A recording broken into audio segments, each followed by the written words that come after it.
Sayang, sebentar lagi aku sudah akan melahirkan. Apa kau masih ingin tidur? Mire menyeka air matanya. Seperti inilah keseharian Mire. Dia juga masa bodoh dengan adanya perawat yang menjaga Drago bergantian siang dan malam. Setelah Drago dirawat di rumah, Mire hampir tak pernah meninggalkan Drago.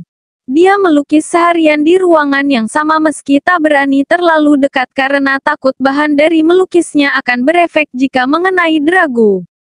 Dia juga tidur di sebelah Drago, sementara perawat ada di sudut ruangan dengan kesibukannya sendiri. Tidak tahu kapan Drago akan bangun, tapi sungguh Mire tidak akan mengeluh lelah apalagi merasa kecewa karena penantiannya tak kunjung berakhir. Tidak apa-apa, sesekali dia bertanya kepada Drago, kapan akan bangun? Kau merindukanmu, apa kau tidak lelah terus tertidur? Sudah berlalu beberapa bulan hingga perutnya kini sudah membulat besar dengan sempurna di usia kandungan yang sudah akan masuk ke 9 bulan. Mire menarik nafas dalam-dalam dan menghembuskan perlahan. Sudahlah, sekarang ini si calon bayi kecilnya sedang bersiap untuk lahir. Jadi dia juga harus memikirkan persiapan kekuatan jiwa dan raga agar bisa melahirkan si jabang bayi dengan selamat. Sayang, lihat deh. Si bubu anak gadismu selalu saja menendang dengan sangat keras. Aku bahkan sampai sering dibuat kaget. Mire meraih tangan Drago lalu meletakkan di perutnya, lalu menggerakkan dengan mengusapnya pelan. Ah, kau merasakannya kan? Bubu benar-benar sangat jahil ya. Mire terkekeh sendiri dan tak berhenti membuat tangan Drago bergerak mengusap perutnya. Di ujung ruangan, perawat yang sudah 3 bulan bekerja untuk menjaga Drago saat malam itu hanya bisa menatap miris tapi dia juga salut dengan rasa cinta yang begitu besar. Tidak tahu apa sebutan di atas kata beruntung, tapi pria yang tengah koma itu pasti sangat bahagia memiliki wanita cantik rupa juga hati, dan bersedia ada selalu untuknya hampir 24 jam setiap harinya. Miss, ini sudah larut, cobalah untuk tidur ya. Seperti biasa saya akan menjaga pasien. Ujarnya yang memang sering kali mengingatkan Mire agar jangan sering begadang apalagi saat hamil besar seperti ini. Iya, aku akan berbaring. Tolong tetap waspada ya.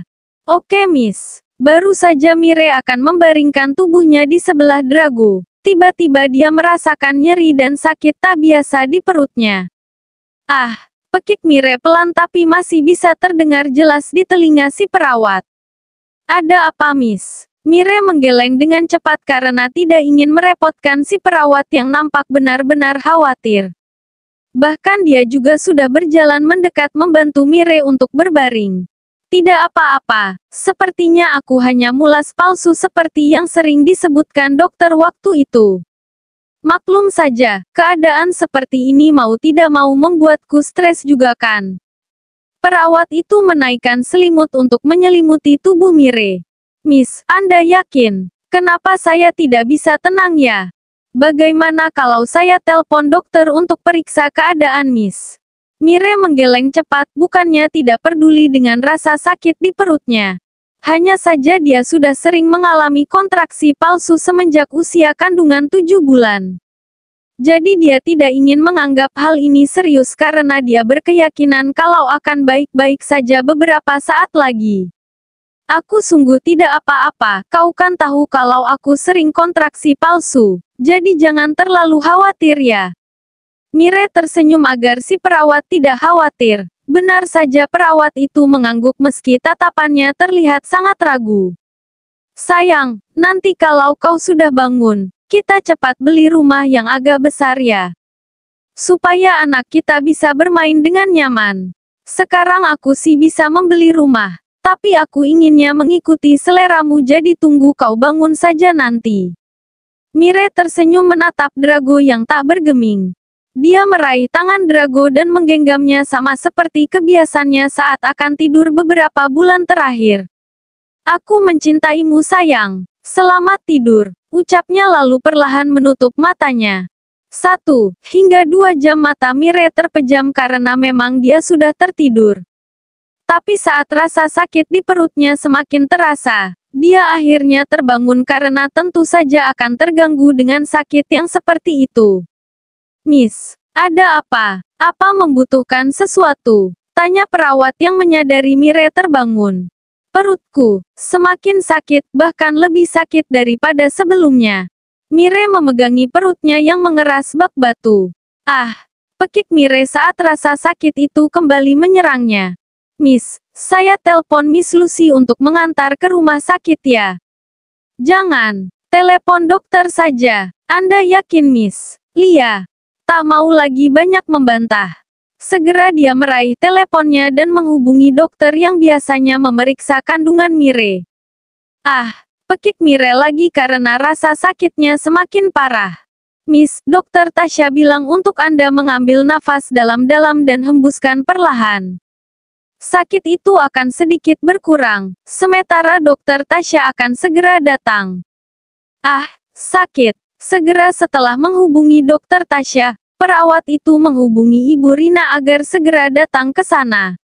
Dan tak butuh waktu lama, hanya 2 menit setelah dia menghubungi Ibu Rina. Dia dan juga Nenek Santi sudah berada di sana untuk minat keadaan Mire dan membantu apa yang mereka bisa. Mire, nak, apa kau baik-baik saja? Tanya Ibu Rina khawatir seraya mengusap kepala Mire yang sudah berkeringat lumayan banyak. Ini, sepertinya Mire sudah akan melahirkan. Ujar sang nenek yang juga sangat khawatir. Ah, sakit. Pekik Mire lagi lalu meremas spray kuat hingga tangannya gemetar.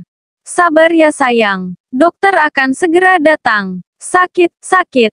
Ibu, sakit, nenek. Nenek tahu sayang, bersabar sebentar lagi ya. Mire menoleh ke arah Drago yang masih saja tak berkutik dengan mata yang terpejam rapat. Dia mengais, menangis dengan begitu menyedihkan. Bukan karena si pria tercinta tak kunjung bangun. Tapi dia sedih karena mengingat bagaimana Drago selalu ada untuknya.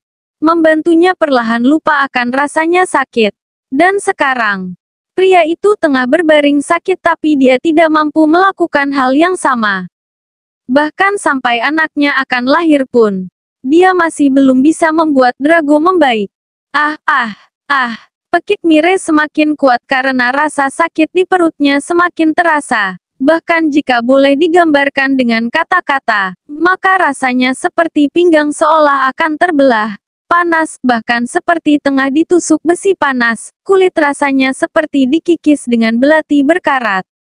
Sakit, sakit. Mire tanpa sadar meraih tangan Drago dan menggenggamnya sangat erat. Tidak tahu apakah Drago kesakitan atau tidak, sungguh dia sama sekali tidak sadar dengan apa yang dia lakukan. Selamat malam, sapa Dokter Tasya dengan buru-buru dia berjalan masuk. Cukup lama dia memeriksa Mire, lalu memastikan bagian bawah Mire dengan jemarinya.